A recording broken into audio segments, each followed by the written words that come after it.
और ये 3 कानून हैं,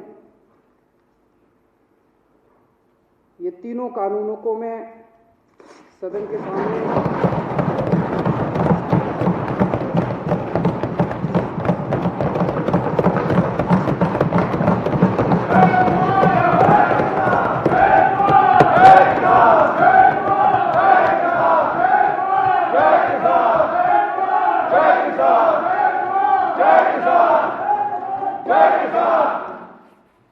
इन दोनों कानूनों को फाड़ते हुए मुझे बेहद दर्द हो रहा है। मेरा बिल्कुल मकसद नहीं था इसे फाड़ने का, लेकिन आज जब मेरे देश का किसान सड़कों के ऊपर 2 डिग्री टेम्परेचर के अंदर सड़कों पे सो रहा है और वो तकलीफ में है, तो मैं अपने देश के किसान और अपने देश के जवान के साथ गद्दारी नहीं कर सकता। मैं भी पहले इस देश का नागरिक हूँ, मुख्यमंत्री बाद में हूँ।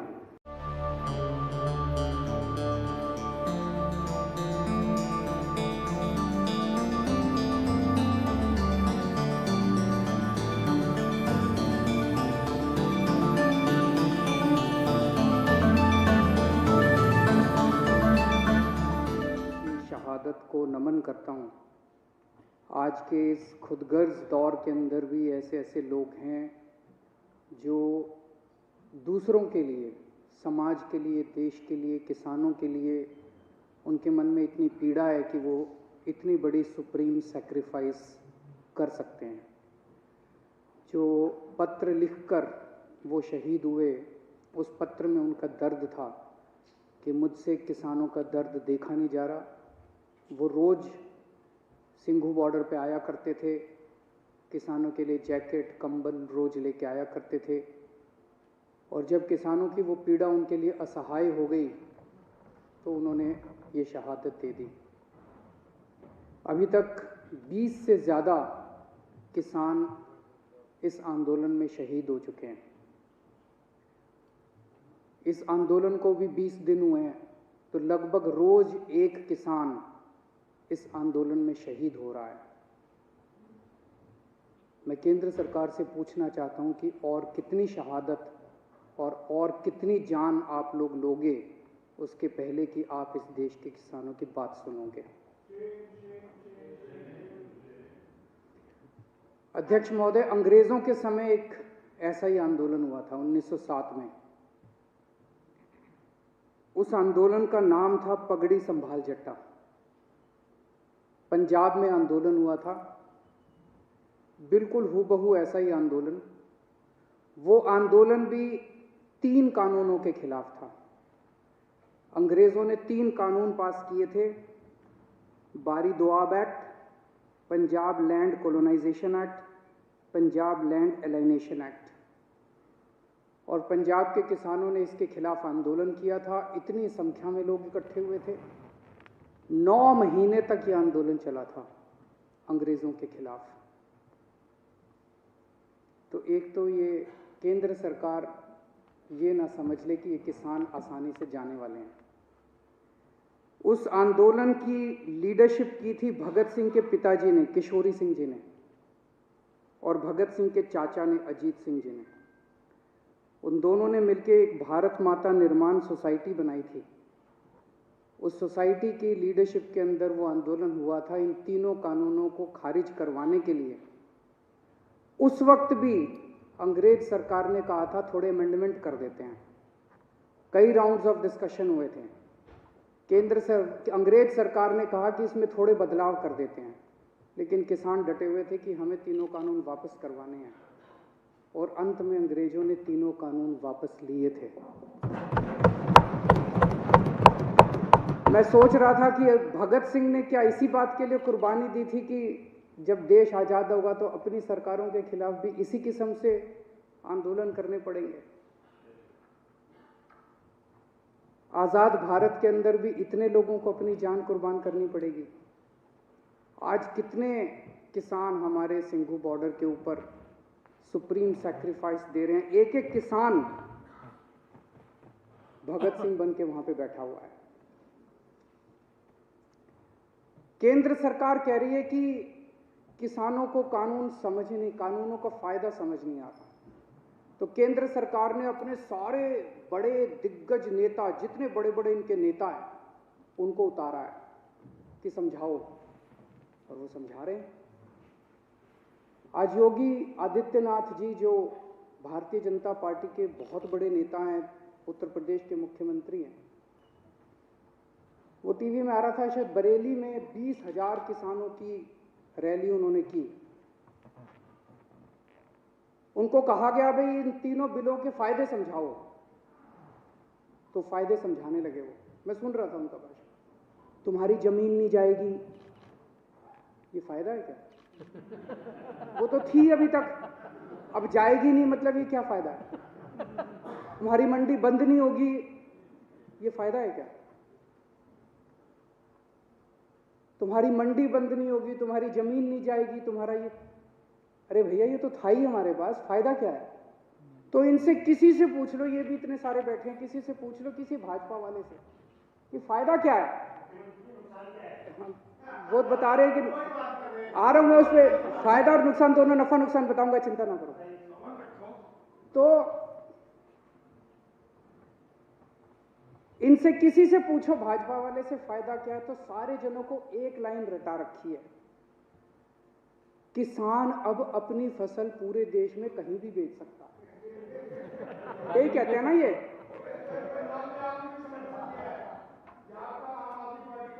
तो एक मिनट मेरे को बोलने दीजिए, मैंने आप लोगों को जब बोल रहे थे मैं चुपचाप सुन रहा था। मैं आज धान का एमएसपी 1868 है, उत्तर प्रदेश और बिहार में ये 900,000 रुपए में बिक रहा है। मेरे को बता दो कि पूरे देश में मेरा बिहार और उत्तर प्रदेश का किसान कहां ये फसल बेच के आए कि इसको एमएसपी से ज्यादा दाम मिल जाए। हवा में बात करने से क्या फायदा है? कहीं भी बेच लो, कहीं भी बेच लो। अरे कहां बेच लें, बताओ तो सही। अब हमारे देश का किसान पूरे देश में कहीं भी बेच सकता है। वो देश का किसान कहीं भी नहीं बेचेगा, उनको भी पता है कि कौन बेचेगा। उनसे पंजाब में खरीदेगा, उत्तर प्रदेश में उनसे 800 रुपए में बेच के वही बड़े बड़े पूंजीपति इतनी महंगाई कर देंगे कि वो पूरे देश के अंदर इसको महंगा बेचेंगे। ये किसानों के बेचने के लिए कानून नहीं बनाया गया। तो कहा जा रहा है कि किसानों को भ्रमित किया जा रहा है। किसानों को भ्रमित नहीं किया जा रहा, भाजपाइयों को भ्रमित किया जा रहा है। सारे भाजपाइयों को अफीम खिला दी है और अफीम खिला के कह दिया ये रट के बस यही बोलो। मैंने आज पूरा भाषण सुना योगी आदित्यनाथ जी का, उनको भी नहीं पता इसका क्या फायदा है।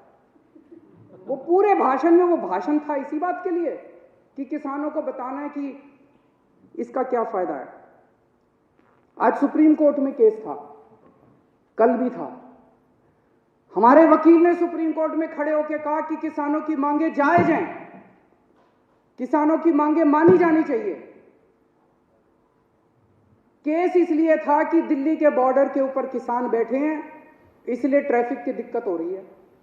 हमारे वकील ने खड़े होकर कहा जी इसके लिए केंद्र सरकार जिम्मेदार है। आज अगर अभी केंद्र सरकार 1 घंटे में इनकी मांग मान ले, धरना उठ जाएगा। धरना क्यों नहीं उठ रहा? धरना इसलिए नहीं उठ रहा, केंद्र सरकार नहीं करने दे रही। तो केंद्र सरकार का वकील बोलता है कि ये दिल्ली सरकार तो का वकील तो किसानों का वकील बन के बना हुआ है। मैं केंद्र सरकार वाले को कहना चाहता हूं, तुम भी किसानों के वकील बनो, तुम भी किसानों का काम किसके लिए करो। किसान इस देश का निर्माता है, और अगर किसानों की वकालत नहीं करोगे तो किसकी वकालत करोगे? दलालों की वकालत करोगे।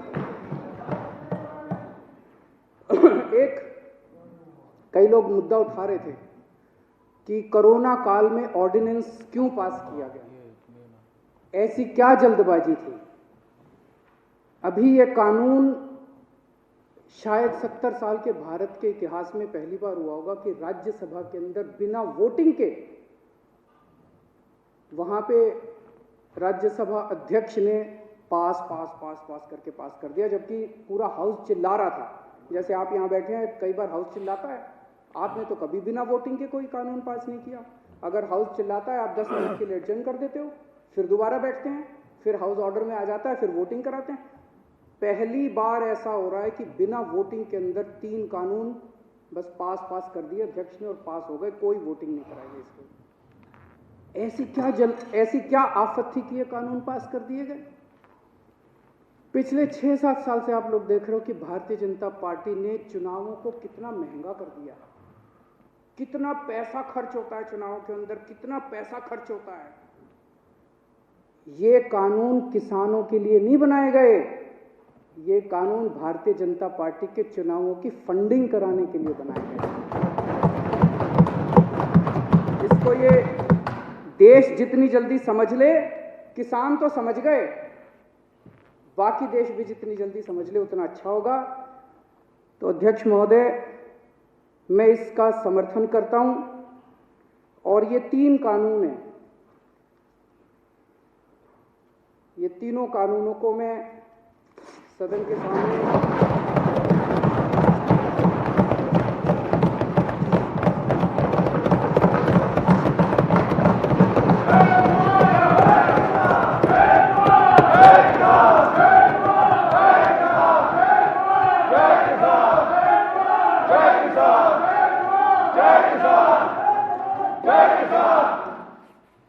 इन दोनों कानूनों को फाड़ते हुए मुझे बेहद दर्द हो रहा है।